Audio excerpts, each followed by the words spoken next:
Ay, magandang hapon no, mga boss, mga kamping, mga kabunyog. Nagising ko lang. Oo. Ah. Salamat to sa dumadagdag subscriber, no?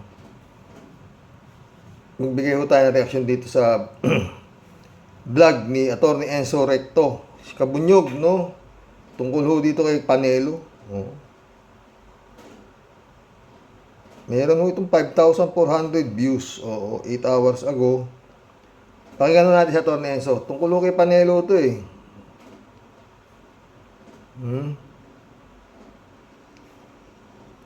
Mga kabunyok, Sabi dito, pag di daw pwede si Sara, si Padilla daw ang pambato nila sa pagka-presidente. mga kababayan, saan man pugpalig kayo ng mundo, nasa Pilipinas man po kayo o nasa labas ng bansa, anong oras man po dyan sa inyo ngayon, umaga man po, tanghali, hapon, gabi, pinapanood man po ninyo ito ng live man po o replay. Mga kabunyog, mga kababayan, ang ating pong pagbati na magandang araw, Pilipinas at mundo. Patiin natin ang ating mga naka-online na viewers, lalo na sa Panelo, mga kabunyog, mga kababayan. Ang sabi ni Panelo, pag di raw pwede si Sara sa 2028, kasi baka daw talaga ma-impeach. Pag nagtagumpay daw itong mga nagtutulak ng impeachment ni Sara, wala daw problema, mayroon silang plan B. Ang plan B raw ni Bigong at ang plan B nila, ang pampapalit nila kay Sara kung hindi ito pwede sa 2028, ay itong si Robin Hood Padilla. Anong masasabi niyo dyan, mga kabunyog, mga kababayan? Malakas daw yan si Padilla. sabi ni Panelo. Mga kabunyog. Abay, ang masasabi dyan, attorney, pwedeng malakas yan. Number 1 nga sa... Wala namang, nag-number 1, o, di malakas. Ito kayo mag-number 1 ka sa Senado, mga boss. Ha? No? Pero, ito lang masasabi ko dyan, no? Atty. Enzo. No? Dapat ito si Panelo. Wala ka bang tiwala sa sarili mo, Panelo? Mali ka lang ng tinatakbo eh, sa totoo lang, Panelo. Abogado ka pa naman, no? Spokesperson ka ni Duterte. Ang pinaka-bastos at walang yan presidente. Sabi niya yan, under oath. Inamin niya yan doon sa Senado, di ba? Bastos ako, walang niya ako. O kaya ako nanalo eh. Alam mo, Atty. Enzo, hanggang ang Duterte nandito, nothing is impossible. Di pa natin. Nothing is impossible sa politika dito sa Pilipinas. No? Tignan ninyo. Tingnan mo, attorney. Nakatakbo si Kibuloy. Yun ang balita kahapon, ha. Nakatakbo si Kibuloy bilang senador. Sipin mo yan? Attorney Enzo. Mantala si... ewan ko, nakatakbo na yata si Attorney Toto Causing, di ba? Pero dinisqualify, ha. Dinisqualify. Si-declare nuisance candidate si... nagpetisyon lang si Toto Causing, Kaya yata makakatakbo ba? Makakatakbo ba talaga si... Kabunyog Toto Causing bilang senador, no? Pero kay Kibuloy, walang kagatul-gatul na pumayag ang COMELEC na makatakbo si Kibulog. Sipin mo yan. Ano kaya kasalanan ng mga Pilipino dito sa mga taong ito? Ano? Di kaya inisip naman ng COMELEC anong magiging silbi niyan kung pinagmilagruhan man ng demonyo yan at nanalong nothing is impossible. Naging senador yan, pinagpalagay na. Huwag naman sana. No. Sabi, most wanted ng FBI. Ano kaya mga to, no? Nag-iisip ba tong COMELEC? No? Sana pinatakbo nyo na yun, The Chosen One ba yun? Yung babae, pinatakbo. Oo. Ito talaga wala na, mga friend, no? Balik tayo dito kay Panelo, no, mga friend. Panelo, dapat ikaw, mali ka ng tinatakbo. Kung para sa'yo mananalo si Kibo na presidente, masikip na mananalo ka, abogado ka pa naman. Kung sa kasikatan lang din na pag-uusapan, mas sikat ka kay Kibo. Kilalang kilala ka sa buong Pilipinas at baka sa ibang mundo pa, sa ibang lugar pa. ng bansa. O dahil ikaw matagal ka ng politiko. Mantala si Kimo isang takbo lang ni Kimo na, 'di ba? Malay mo. Maganda lang lalaki lang naman si Kimo ng siguro kung bata-bata to si Panelo na to. Baka hindi nalalayo kay Robin Padilla to, mga pren, di ba? Abogado pa yan, di ba? Ang takbuhin mo, Panelo, itong darating na 2028. Huwag ka nang umano sa senador, marami kayong magkakalaban dyan Samantalang kung presidente, ilan lang kayong maglalaban? Marami na siguro 4, 5, ganyan. Lamang na lamang ka doon. Di ba? Mga boss, ano masasabi nyo? Unang-una, si Panelo, walang dynasty si Panelo. Diba? At magaling sa sipsipan, sa spokesperson ni Digong, diba? Advisor pa ni Digong, kita mo. Advisor ka ni Digong, tapos ikaw hindi ka posible ka pa. Wala ka bang tiwala sa sarili mo, Panelo? Kasi senador, mahirapan ka kasi. Mahirapan ka dyan. Marami kayong magkakalaban dyan. Sa presidente ang takbuhin mo. Malay mo, kung wala na mapili, ikaw napiliin. Kesa kay Kim Mung naman ang pinatatakbo mo, di ba? Tsaka si Panelo ba may bahid ba ng korupsyon to si Panelo? Ang alam ko, nagsisilbi to sa kurap. Pero ewan ko kung may nakurap na to si Panelo. No? Mga boss, sakit sa ulo itong mga balita. Wala akong mga friend. Takbo ko ng panahon ngayon. Walang imposible. Hindi malaman pero masamang pangitain niya, Panelo, pag yan ang naging presidente. Pero wala kang magawa Si Sara nga, tignan mo si Sara, gagawin presidente, yan ang sinisigaw nyo, Sara Duterte. Kung malaki chance ni Sara Duterte, di baka may chance rin si Kimo. Si Kimo, hindi pa nanapak na sheriff si Kimo Hindi pa nagmura sa presidente si Kimo. Hindi pa nagbanta sa buhay ng presidente. Tsaka si Kimo, Ay. Yan. Grabe, mga friend. Nangyari sa Pilipinas. Ang ganda ho ng mga comments nyo. Mabasahin ko mamaya lang. Mantakin mo, Duterte. Sa dami na ng bahong lumalabas, Duterte pa rin ang sinasigaw ng mga ibang troll, mga ibang gago, mga ibang bobo. No? Pag makikita ko sa TikTok ngayon, makakatangay pa ng tangayan yung pag harap si Sara sa Nagsimba pa raw yata nagsisimba ngayon si Sara. At humahalo sa tao at selfie si Sara. Nakita niyo yung mga TikTok. No? At yun nga. Walang imposible.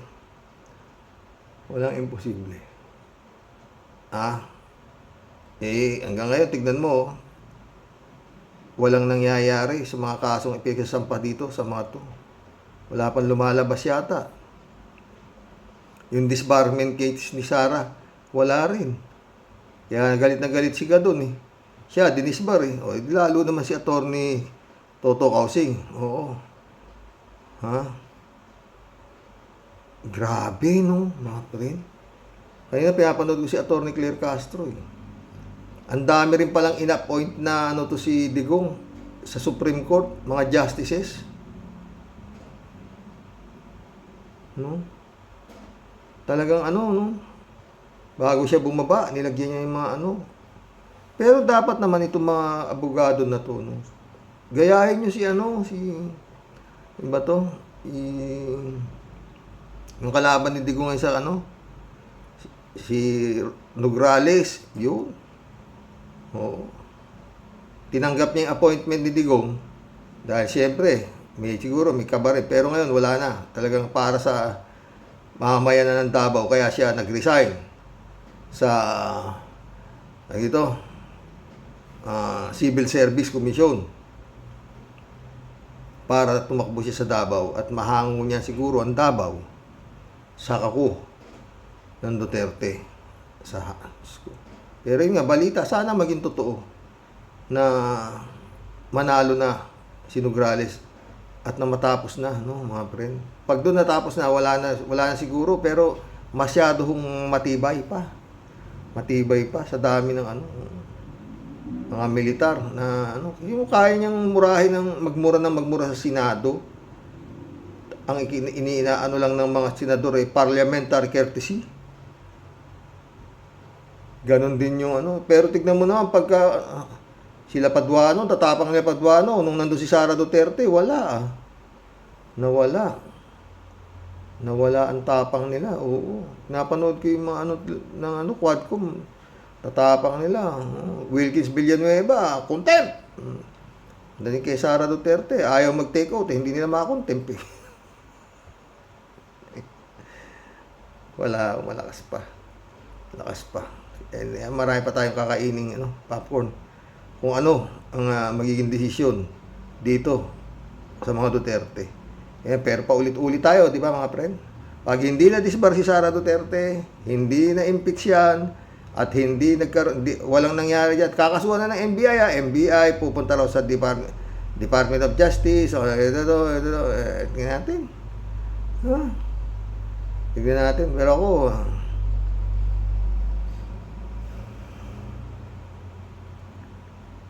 Supreme Court, ang dami palang itinanim dyan sa Supreme Court, si Digong. Napanood ko si Atty. Claire kanina, sana naman, no? Yung mga inappoint na mga justices kayo dyan sa Supreme Court, talagang yung sinasabi lang ni Gadon, napakalaki sampal na sa inyo dyan, di ba? Kanina, pinanood ko si Atty. Claire, yun nga. Kung sabi nga ni Gadon, kung yung kasalanan ko lang, dinisbar ako 15-0. Oo. Mantala ito si Sara Duterte, hindi nyo madisbar-disbar. Kung kasalanan lang ni Gadon at saka ni Toto Kausing, Pero, okay. Tignan mo, wala. Pag dinisbar ng Supreme Court si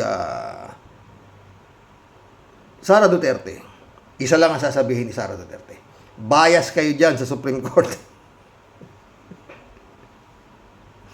Pinupolitika nyo ako. Kung ano yung sinasabi ni Sara Duterte sa Department of Justice, pag na-disbar siya sa Supreme Court, bias kayo dyan. Baka sumbatan pa sila. Inappoint kayo ng tatay ko, tapos dinisbar nyo ko. Hindi malayo yan, mga friend, diba? Si Marcos nga, sinusumbatan nila Kung hindi daw dahil sa kanila, hindi raw magiging presidente si Marcos. Diba? Kaya pag na-disbar si Sara Duterte sa Supreme Court, baka mura abutin nila kay Sara Duterte. Para inappoint kayo ng tatay ko dyan. Tignan nyo, gayahin nyo sa ombudsman. Wala. Talagang ICC lang antayin natin dito. Mabibigat yung pwedeng ikaso kay Sara Duterte. Puro no bail. Ba't di pa kasuhan? Tsaka na yung impeachment na yan, matagal yan. Aabot pa yatang Supreme Court yan Oo. Pwede raw i-apila yan diba? At lahat ng kaso yata kay Sara Duterte, pwedeng i-apila, aabot na Supreme Court.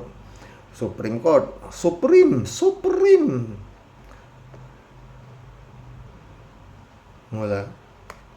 ICC lang talaga pag-asa. Kaya lang, yun nga, marami nang naiinip. Wala pa. Lord, sana nga may mangyari, Anyway, yun na lang ang natin, mga friend. God moves in a very mysterious way. Diba? Sino mag-aakala, magiging ganyan yan. Kapersi, yan ka lang. Huwag ka munang aakyat. Gumaganda pang sultada ang laban,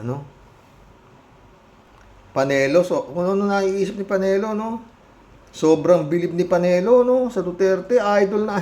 Meron pa nga sinabi ito, na gusto niya mangyari si Sara ang presidente at si Digong ang magiging vice president sa 2028. Wala raw katalo-talo yan. Yung tandem na mag-ama.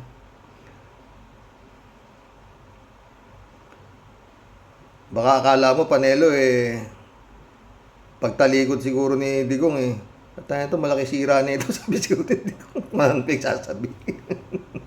Kala mo, Panelo, niniwala si Digong? Hindi. Naloko ka lang ni Digong, Sabi siguro ni Digong, pag napapanood yung pinagdadaldal ni Panelo, laki rin talaga sira nito, sabi siguro ni Digong.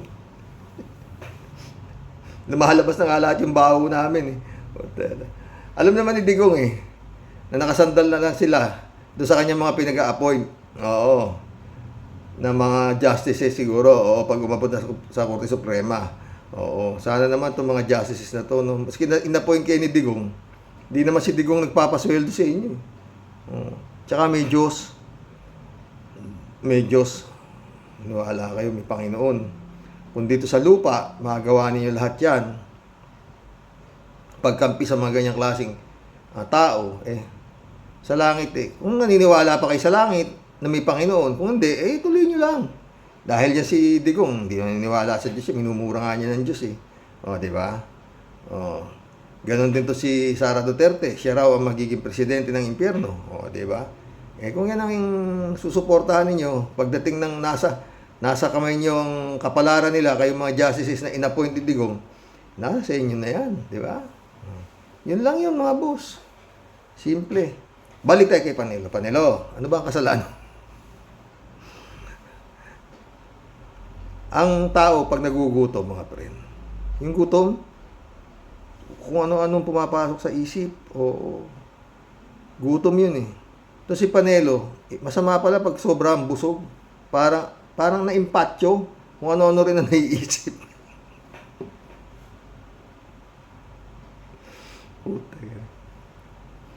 Ay, nako Lord.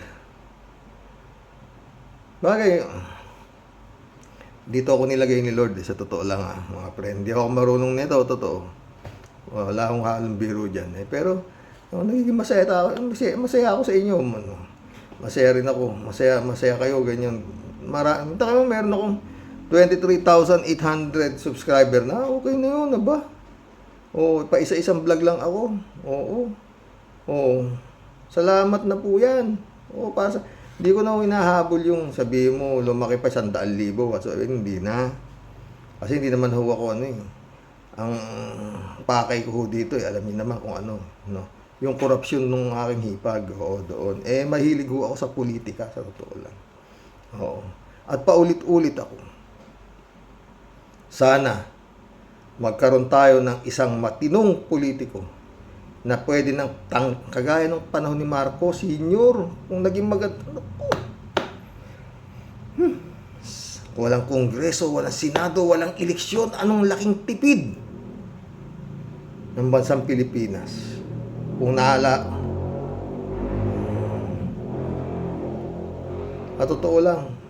totoo lang ako mga friend, nung na people power si McCoy, sabi ko tapos tong Pilipinas na to. Tapos ito. Tama. Revolusyon, pero nagamit na matino naging revolutionary form of government. At hindi niya na pinabalik yung mga senador, hindi niya kinopya niya na lang sana ni Cory ang patakbo na walang senado, walang kongreso. Wala hindi kaya. Ang galing talaga nung Marcos Sr., bilib ako doon. Wala akong halong biro yan. Bilib ako. At hindi ko siya pwedeng diktahan, kasi nga, putik. Bar top notcher. Nakulong, di ba? Kumuha pa ng bar exam sa loob ng kulungan. Nagtap pa. At siya rin hata ang naging abogado niya sa sarili niya. Na-acquit niya. Napa-acquit niya yung sarili niya. Murder yata ang ni Ferdinand Marcos nun yung parang bumaril kay nalundasan ba yun? Ganun yun. Parang ganun na istorya. Siya yata ang naging suspect. No? Parang ganun yun no, mga friend. Naipagtanggol niya yung sarili niya sa korte. Ganun siya kagaling. Hindi kaya itong mga Duterte, ang dami niyong abogado. Di ba? Ang dami niyong abogado. Oh. Tsaka yun nga, sabihin na natin nagnakaw nga itong maraming unexplained wealth. Itong si Ferdinand Marcos Sr. No? Eh ngayon, sino napakaraming may unexplained wealth? Oh. Ha? Kung bubulat-latin mo lahat ang salin yung mga politiko na yan, putang ina, walang mahirap na Pilipino. Hindi maipapaliwanag niya kung paano nagsiyaman niya ng mga ganyan. Kung sweldo lang ang kanilang aasahan bilang public servant. Oh. Yun ang totoo eh. Oh. Kami Sara Duterte, putik yan, oo. 612.5 million. Ba't namin nanakawin yan? Ano ko, small time, bilyon na nang nakawan sa gobyerno. Tapos ako, sinisingle out nyo ako, yan lang, para wala pa 1 bilyon yan. O, diba? Ganun ang mga salita eh. Kaya, tama may nag-comment dito eh, sa akin. Isang magaling din, oo. Kung ganyan lang kakarok, sabi niya, gawin ng illegal ang pagnanakaw sa gobyerno. Gawin ng legal. Ang inang yan. Meron nung kinikis si Atty. Claire, o, tuwa. Yung akap. Oo, yung akap, puta. Wala. Kawawa ho talaga. Oo, wala. Tapos, yung PhilHealth, zero budget daw yata yung PhilHealth. Oo. Wala. Ang daming nagrereklamo. Oo. Dito sa tong administrasyon din ni Marcos. Oo. Sila Professor Cielo Magno. Ay, nako. Atty. Claire. Ang dami. Atty. Enzo. Wala. Talagang malabo. Mag-collab na ho tayo, man. Wala ho talagang kapupuntahan to. Tama yung sabi nito yung mga comments nyo rito. Doon sa patungo tong Pilipinas. Oo. Magaganda yung mga comments. Basahin ko. Ay, Lord Jesus. Hindi pong pabayaan. Pero, grabe.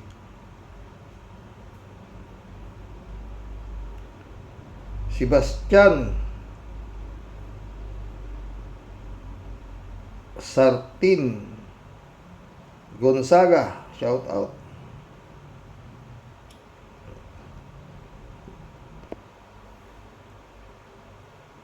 Ano to?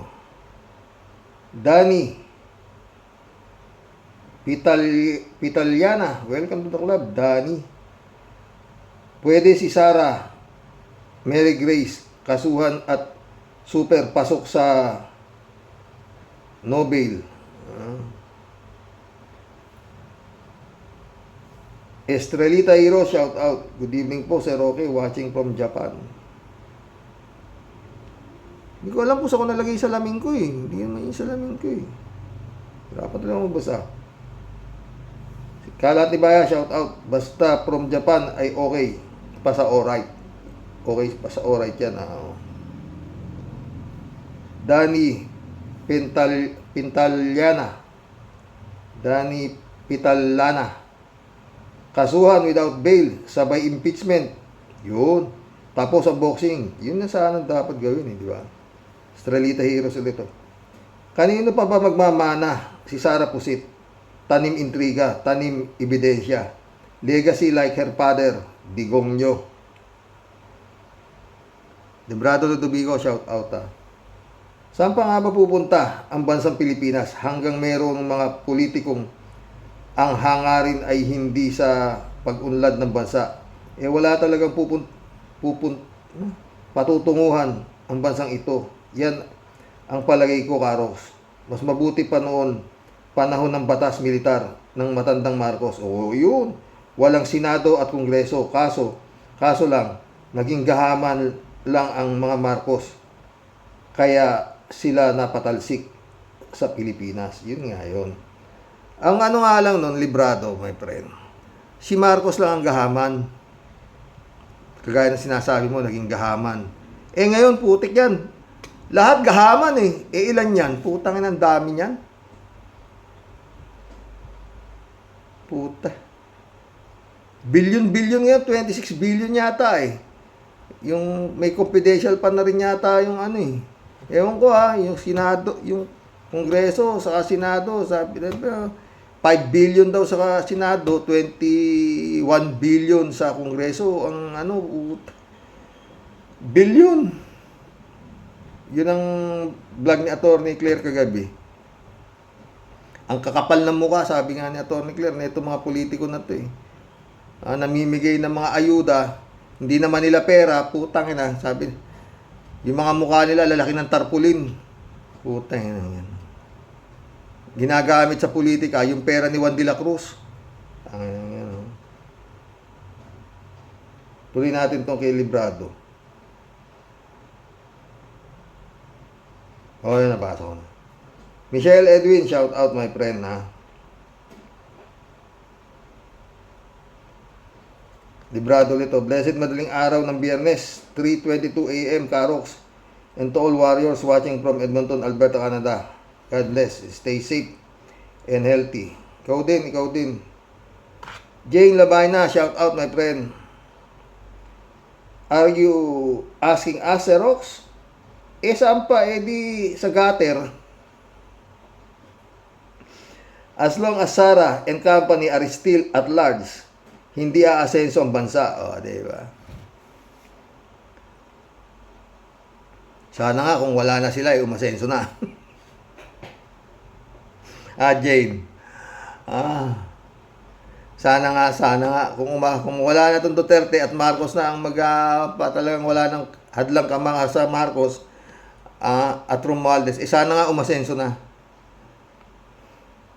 Pero dapat habulin yung hindi pwedeng wala lang. Hindi pwede impeach. Habulin yung kwartang nakulimbat ng Duterte. Hanapin yung salin nila. Oo. Kung paano ginawa nila sa pera ng bayan. Yun dapat. Wilfredo. Ito. Hirap ko nga.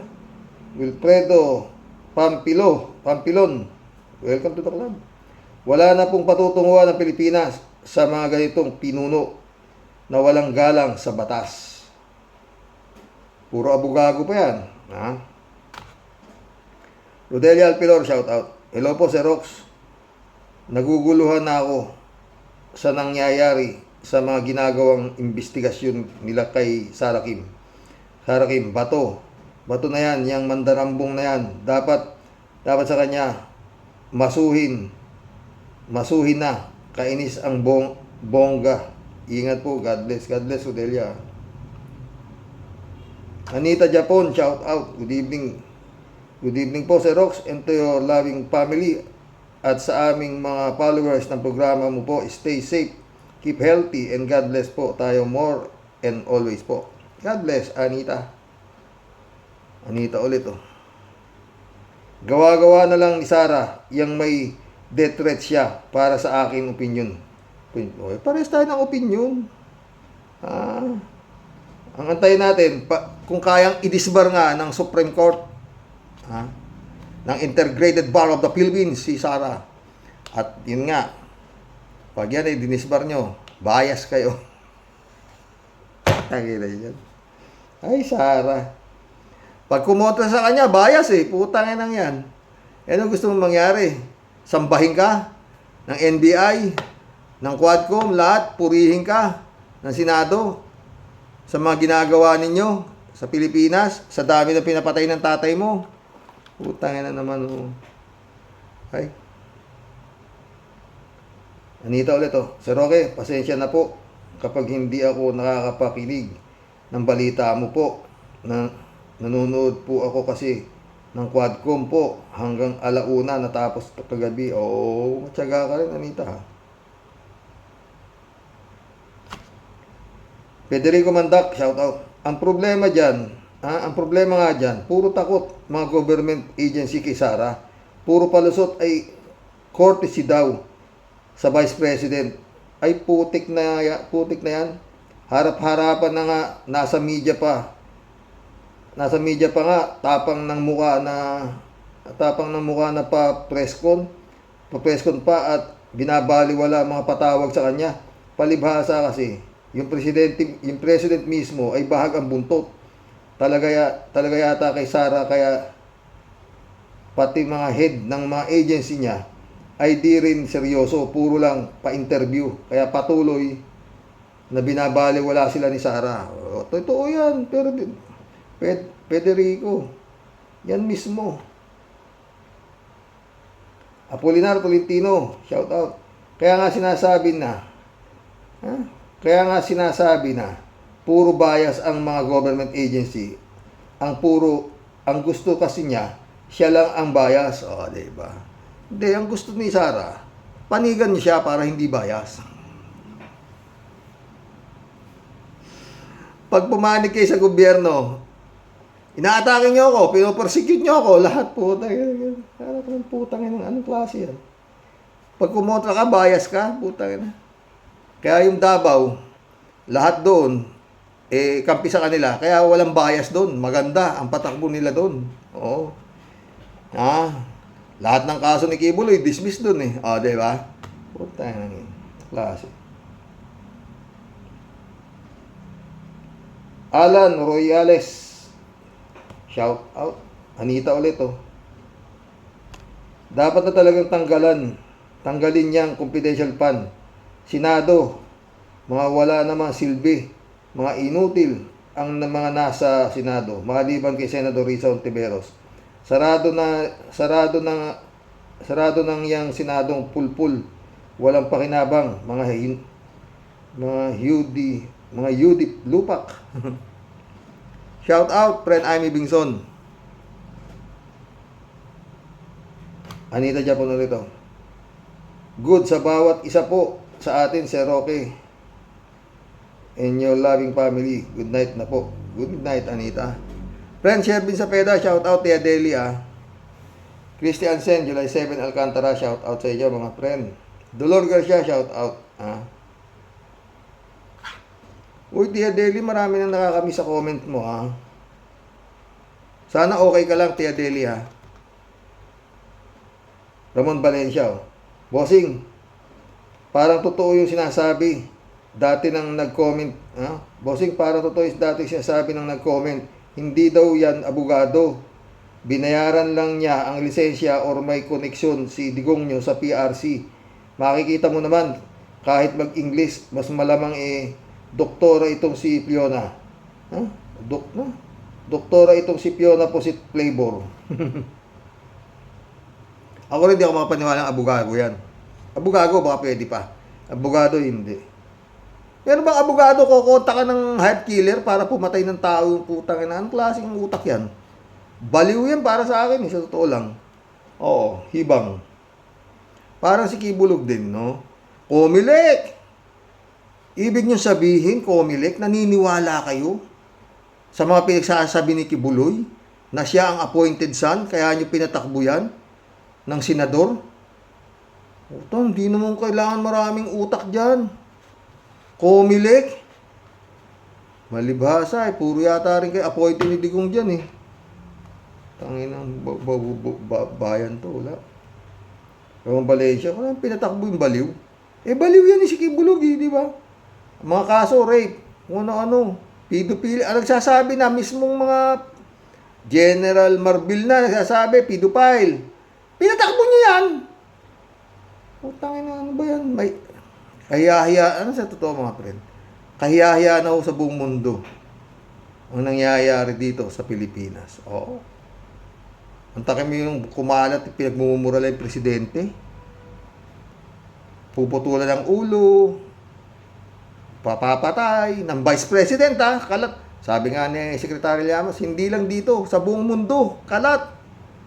Oh. Pero si Sara, selfie na si Sara eh. Namutay na wala. Ay.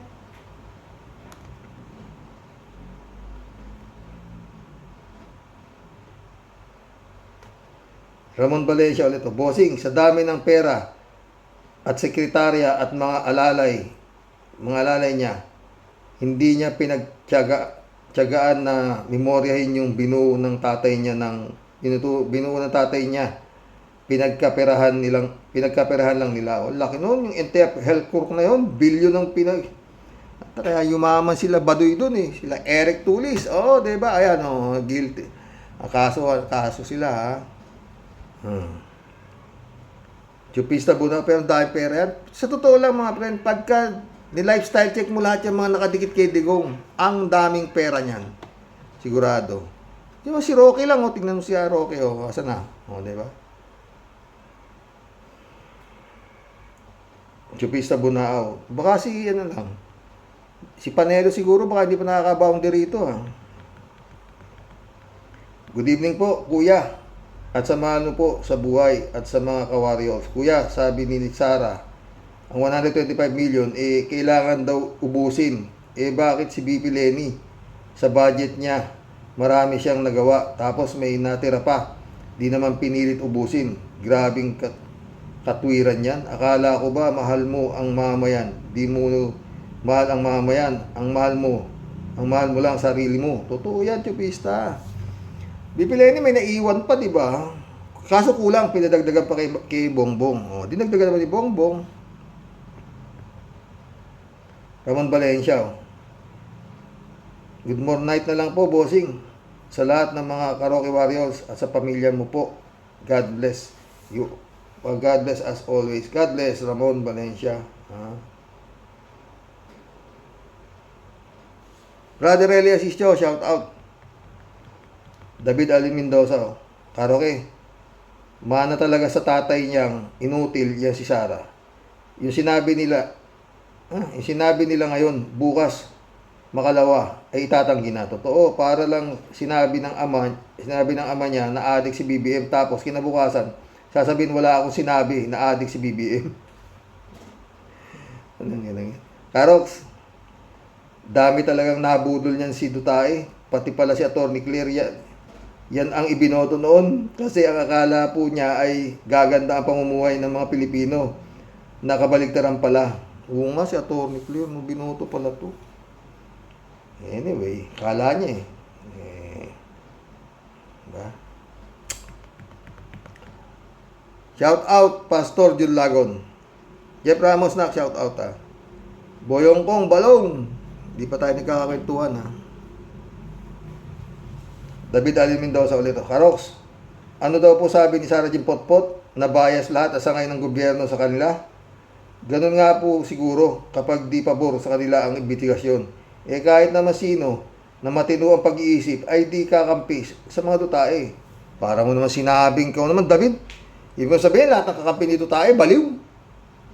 Wala sa katino ang pag-iisip. Sangayon ako sa'yo. Kaya kung sino man ang umiidolo sa mga yan, ay sama-sama na kayong lahat sa impyerno at doon ninyo sambahin ang mga yan. Totoo yan, David. David Alin Mendoza ulit. Karox, kapag walang nangyari dyan, kina Digonggong at Sara Jing, ay talagang change topic na po tayo. Totoo! Di na rin po ako makikinig o manonood sa mga vlog tungkol sa gobyerno ng Pilipinas. Ang nakakaawa ay ang mga nasa laylayan ng lipunan. Kung sa bagay po ay wala naman pwedeng sisihin kundi sila din na naghalal sa mga korap na opisyalis sa gobyerno natin. Sino sisihin mo, David? Maliban, baka yung makina, pwede masisi makina. Pwede masisi yun. Totoo lang. Napakaganda ng choice. Ang layo naman kung ikukumpara mo. Leni Robredo, Bongbong Marcos. Ang layo. Hindi sa totoo lang tayo malayo. Walang dahil na si Leni Robredo. Nagsilbi sa bayan, walang ninakaw. COA awardee pa. Walang korupsyon. Si Pangilinan, ganun din. Ha? isang oras pa lang, 20 milyon na ang nabilang ng Comelec.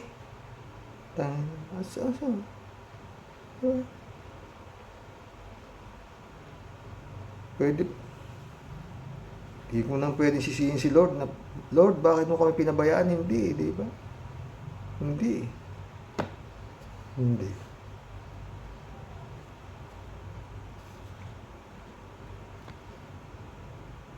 Nanaig ba ang kadiliman? Ano mga tanong?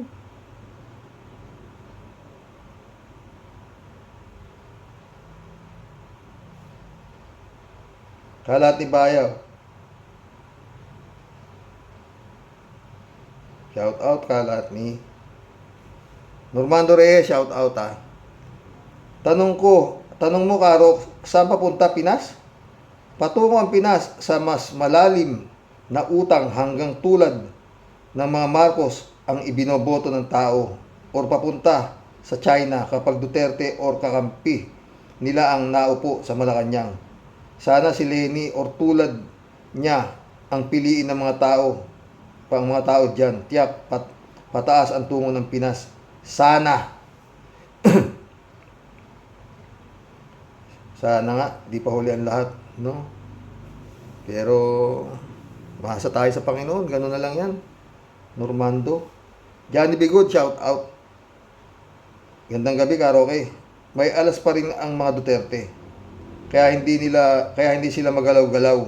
Tiyak, yung impeachment ni Sara ay mauuwi din sa wala.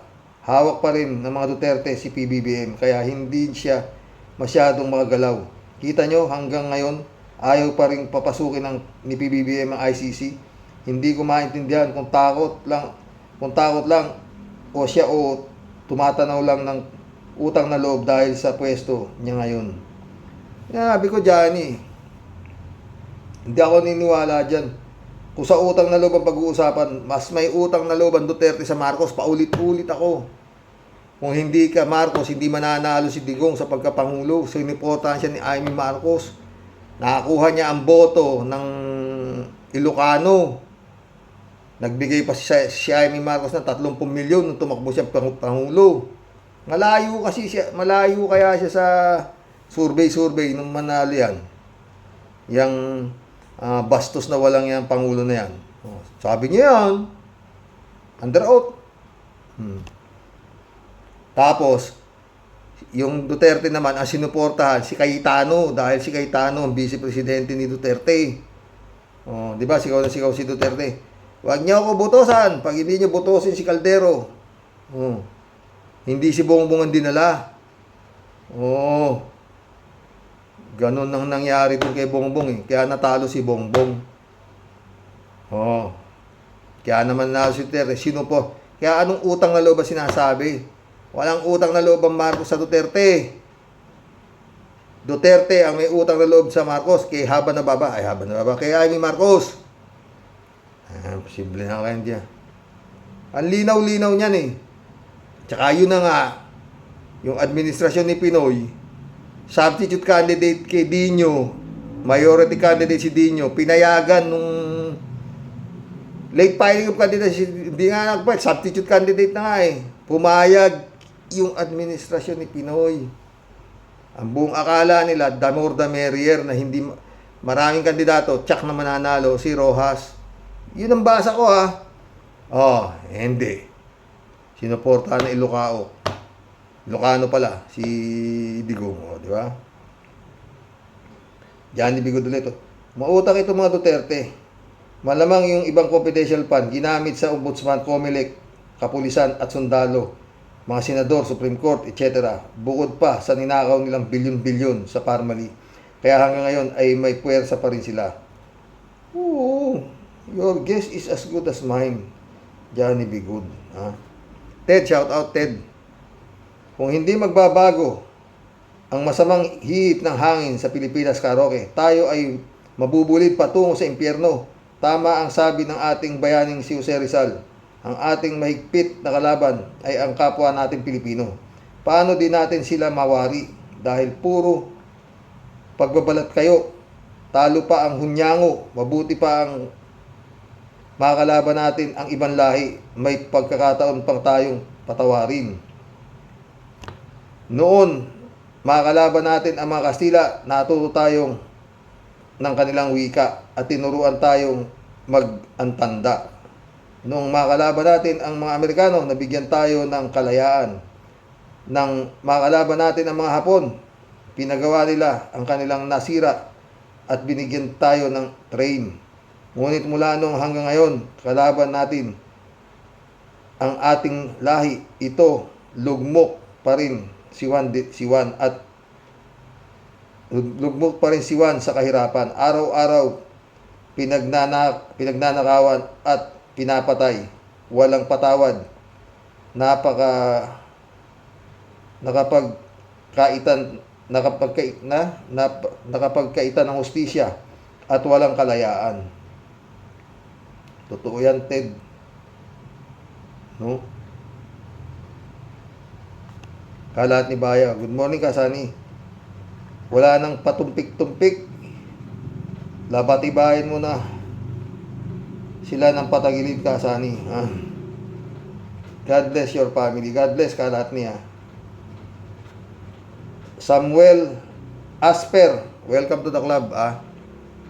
If Leni Robredo won the 2022 presidential election, most probably the Philippines Republic is in a better position internally and externally. Just saying my personal opinion. Parehas tayo, Samuel. Yun talaga ang mangyayari, sigurado. Virginia Cropper, welcome to the club. Virginia Cropper. What is going on? NBI. She's been given 2 times to come to explain herself, but no luck. It's look like Sara is winning all issue. Bring it to the court. Bring it to the higher court, please.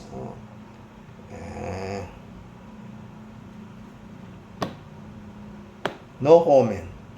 Real Christian Ruiz, shout out. Talagang hinahamon ni BP Inday, Sara, ang NBI and DOJ. Anong mga gawa nila kay BP Sara na very rich and powerful? Diba? Nigas sila. Buti nga, di pa sila sinusuntok eh. Real Christian Ruiz ito. Ang tanong, bakit now lang biglang may threat sa kanyang buhay pagkatapos imbitahan siya ng NBI to appear and explain herself and explain her side, diba? Yun nga tanong diyan. Marilo Castro, shout out. Bukang busy si Malu. God bless po, God bless. Hanggang bukas po muli, mga friend. Salamat po sa dumadagdag na subscriber, no? Oo. Panelo! Kasing kain ng sugpo. Baka may impatyo. Magandang hapon, mga boss.